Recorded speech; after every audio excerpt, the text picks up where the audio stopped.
Hey everyone, I know it has been a super long time since I put out any content. Actually, my last video may have been when I had my daughter, and she is a year old. She's over a year old now.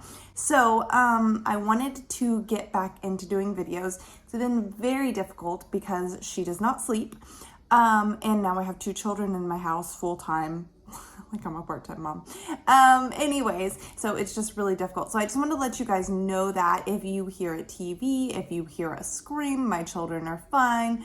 There's a baby gate separating us, so hopefully we won't be seeing any faces in the video. But they are all safe in the living room with cartoons and breakfast. And I wanted to get on here really quick and do a video. I don't want to do a super long intro like I always do, like I'm doing right now, where I explain a whole bunch of stuff that you guys don't care about. And I know some of you do care, but I realized when I watch YouTube videos and people talk too much about their life, now that I'm in my 30s, I'm like, girl, I don't know you. I don't care. Good for you. Let's get back into the topic of the video. So that's what we're gonna do. Today's video, I'm going to talk about my 3 favorite recipes from the month of September. So these are not like my all-time favorite recipes, but these are the recipes that I made this month. I try and make new recipes all the time just to kind of add to the normal menu so we don't get burnt out. And these were the recipes that I was just like, whoa, this is a game changer. I highly suggest you follow me on Instagram because I do take you along while I'm cooking pretty regularly. I don't do it all the time because the aforementioned screaming children, but I am a coffee addict, and one of the things that you guys can see, I have a very expensive espresso machine. That's my husband's, but I use it all the time now. The thing is we thought that buying an expensive espresso machine would save us money, and it does, but the stuff that you use to make the fancy drinks also costs a lot of money, and you start building back up towards Starbucks prices if you're buying all of the coffee syrups, all of the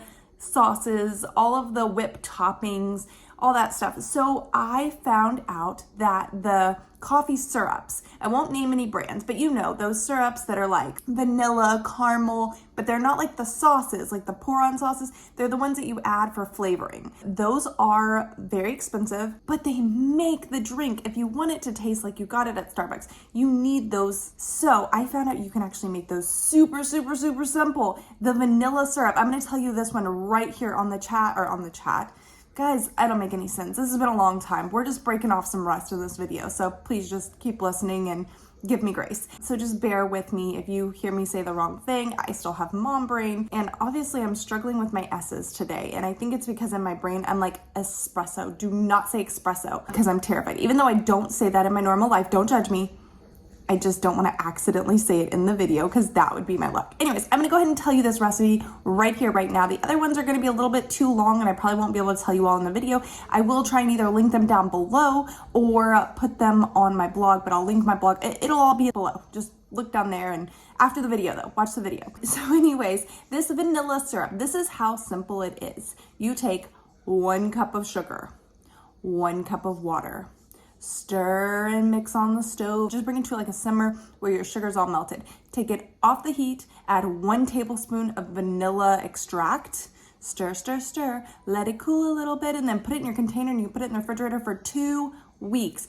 This has never lasted us 2 weeks because we drink coffee all the time. If that's too much, you can bring it down to like 3/4 of a cup and maybe like 3/4 of a tablespoon. I don't know, use the same amount of vanilla. Vanilla is delicious. My son. Vanilla is delicious. It doesn't matter if you use too much. Anyways, we're going to move on to the next recipe because I feel like I am taking forever. The next one, okay, so I bought buttermilk. And my grandmother used to say that you have to buy full fat buttermilk because it's not the same. I've talked to people about this. Some people say, yes, that's true. Some people say, no, absolutely not. You cannot taste a difference.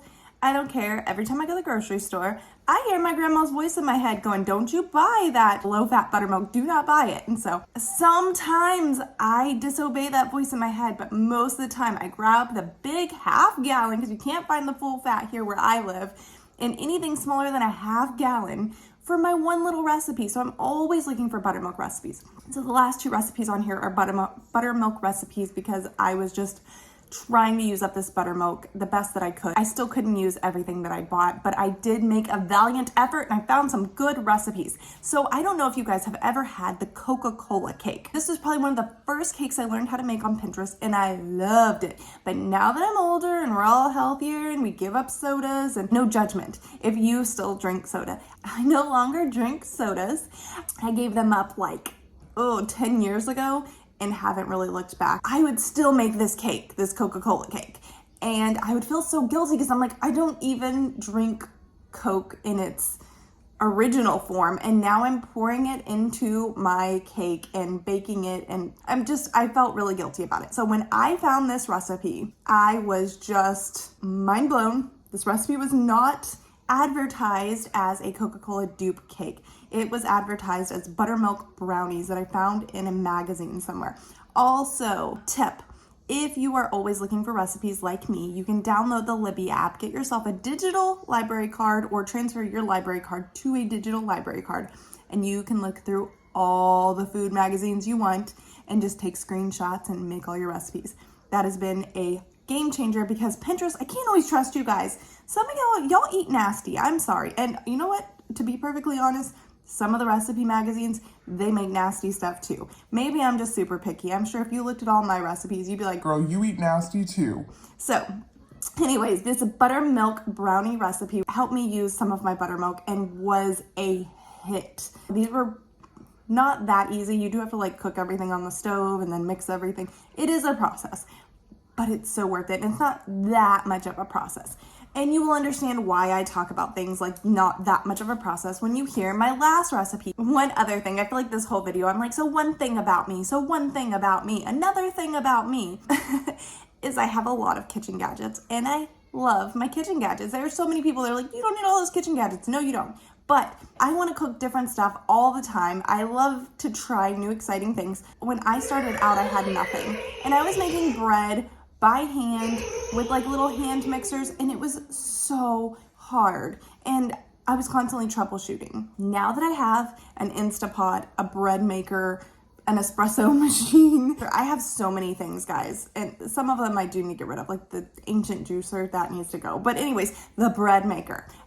I have only made actual bread from start to finish in this thing twice. What I use it for is the dough setting. And I make dinner rolls, I make pretzels, I make cinnamon rolls, I make all kinds of stuff, pizza dough, stuff that you have to take out of the bread maker and then you form it and then you throw it in your oven. Super simple, but you get a variety of different things besides just like loaves of bread. Back to what I was talking about. One of the recipes from September that I fell in love with was a total accident. I invented a new recipe, guys, by accident because of mom brain and my children. The baby gate was not up. My children were running in and out of the kitchen. I was losing my mind. I took an entire recipe and dumped it into my bread maker with the egg wash, like every single ingredient that was supposed to be a topping was supposed to be added later. It was supposed to be cooked on the stove. I did none of it. I just threw it all in my bread maker, put it on the dough setting, let it run the full cycle for the dough setting, took these things out, like divided the dough, and then I threw them in the oven and they were the best rolls. They melted in your mouth, amazing. So I'm calling these the buttermilk dump rolls.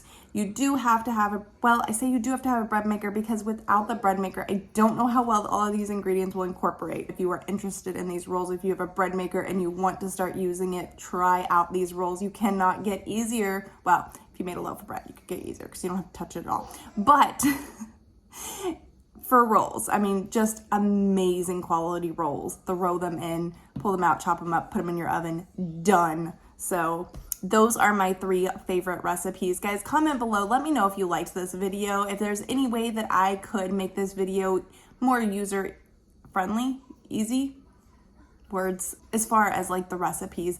If you're gonna ask me to cook them on camera, that is the ultimate goal that I would love to do, but with my children, with my limited funds on cameras for camera angles and speakers, and I say speakers, microphones, and then the editing process, the time that it takes, these videos would never get to you.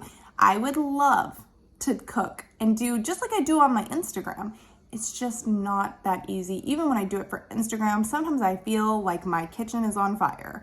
because there is just that much level of stress trying to be like, okay, and this is about to boil over, but here's what's happening. It's just not in the cards for me right now. Or if you think that these videos are just not that interesting, hold your tongue. Don't break my heart. Don't be cruel. Like this video and subscribe. Thanks, guys.